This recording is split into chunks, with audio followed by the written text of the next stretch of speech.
గోదావరి జిల్లా నగరం గ్రామం వద్ద జరిగిన గ్యాస్ పైప్లైన్ పేలుడు ఘటన పెను విషాదాన్ని మిగిల్చింది.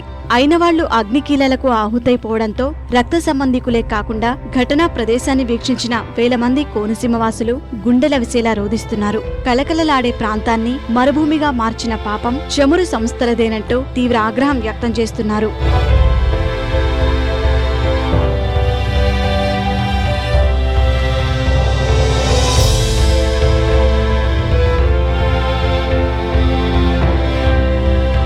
20 సంవత్సరాల క్రితం వేసినటువంటి పైప్ లైన్లు తరచూ ఓఎన్జీసీ అధికారులు ఈ పైప్ లైన్ యొక్క రిపేర్ చేయడం కానీ పాడైపోయిన దాన్ని కొత్తది వేయడంలో కానీ నిర్లక్ష్యం వహించడం, మొట్టమొదటి రోజుల్లో చూపించినటువంటి చొరవ కానీ దీని మీద చూపించేటువంటి ప్రత్యేకమైనటువంటి శిక్షణ కార్యక్రమాలు కానీ ఓఎన్జీసీ వాళ్ళు తీసుకోకపోవడం ఈ ప్రమాదం జరిగింది. 16 మండలాల కోనసీమ ప్రాంతాల్లో సుమారు 3 దశాబ్దాల క్రితం ఓఎన్జీసీ, గెయిల్ సంస్థలు అడుగుపెట్టాయి. ప్రారంభంలో తమ ప్రాంతానికి ఏవో కొత్త సంస్థలు వచ్చాయని ఆనందపడ్డ కోనసీమ వాసులు బోడసకుర్రు, వాసల్లపూడి, తాండవపల్లి, పొనమండ వంటి ప్రాంతాల్లో జరిగిన బ్లోఅవుట్లతో కలవరపాటుకు గురయ్యారు.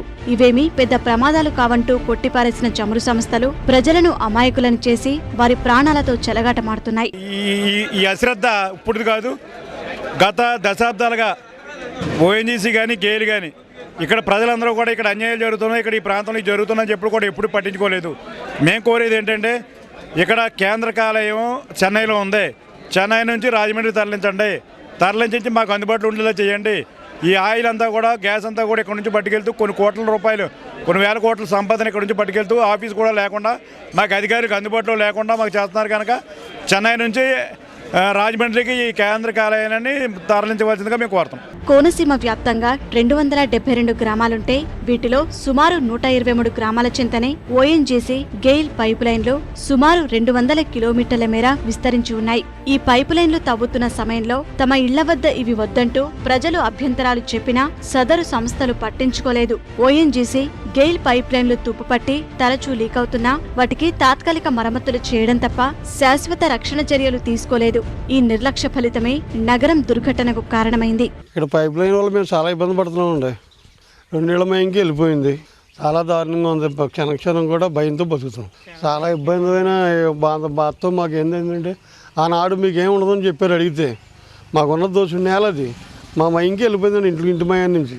నేను ఆయాలు చెప్పాను, ఏమంటే మా చిన్నవాళ్ళు మాకు ఉన్నది ఇదే, మీరు ఎక్కడ మాకేం లేదు ఎక్కడనంటే మీకు ఏముండదు సార్, మీకు 10 ఏళ్ళ నాటికి తీసేస్తారు ఏముండదు అని చెప్పి మమ్మల్ని ఒప్పించి తప్పించి మొత్తం మీద వెనకాల ఎవరి మాట అని కూడా మేము చిన్నవాళ్ళం కాబట్టి వాళ్ళ మాట కాదనలేక మేము చేసేవాడు ఒప్పుకుంటూ ఇవాళ మాకు నీళ్ళు లేకుండా అయిపోయింది. పైపులు వేయొద్దన్నామండి, ఒప్పుకోలేదండి. మేము చాలా గొడవ అయిందండి ఇవాళ.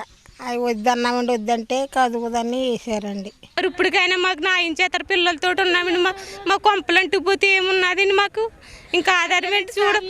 రోడ్డు మీద అలాగ అంటుకుపోయారు అలాగే మాకు కూడా రాకుండా ఇప్పటికైనా ప్రజలు మంచిగా చేయండి బాబు అధికారులు. నివాస ప్రాంతాల చెందనే పైపు లైన్ ఉండడంతో ప్రజలు ప్రాణాలు గుప్పిట్లో పెట్టుకుని బతుకుతున్నారు. ఓఎన్జీసీ, గెయిల్ అధికారులు తక్షణమే రంగంలోకి దిగి కోనసీమలోని పైపు లైన్ల నాణ్యతా ప్రమాణాలు పరిశీలించి కొత్తవి ఏర్పాటు చేయడంపై దృష్టి పెట్టాలని వారు కోరుతున్నారు. గ్యాస్ పైపు లైను పేలుడు ఘటనతో ఇప్పుడు నగరం గ్రామం మృత్యుసీమగా మారింది. ఆ ఊరి ప్రజలు జరిగిన ఘటనతో చిగురుటాకులా వణికిపోతున్నారు. కళ్లెదుటే తోటివారు కాలి బూడిదైపోయిన విషాదాన్ని తట్టుకోలేక కన్నీరు మున్నీరవుతున్నారు.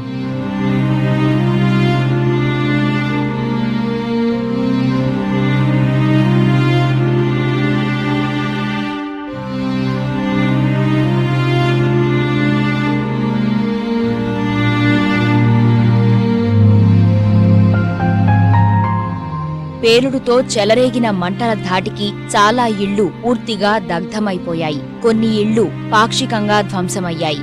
వాహనాలు, కార్లు సైతం కాలిపోయాయి.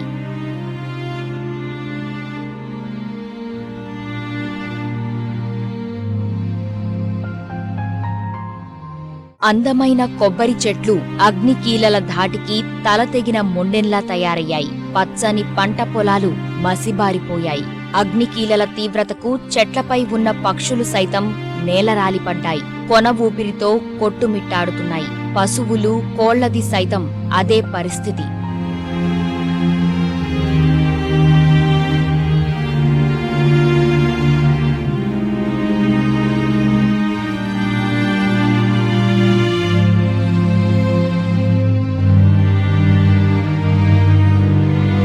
నిన్న మొన్నటి వరకు అచ్చమైన పల్లెకు ప్రతిబింబంలా ఉన్న నగరం గ్రామం బాధితుల ఆర్తనాదాలు, మృతుల బంధువుల రోదనలతో నిర్జీవంగా మారింది.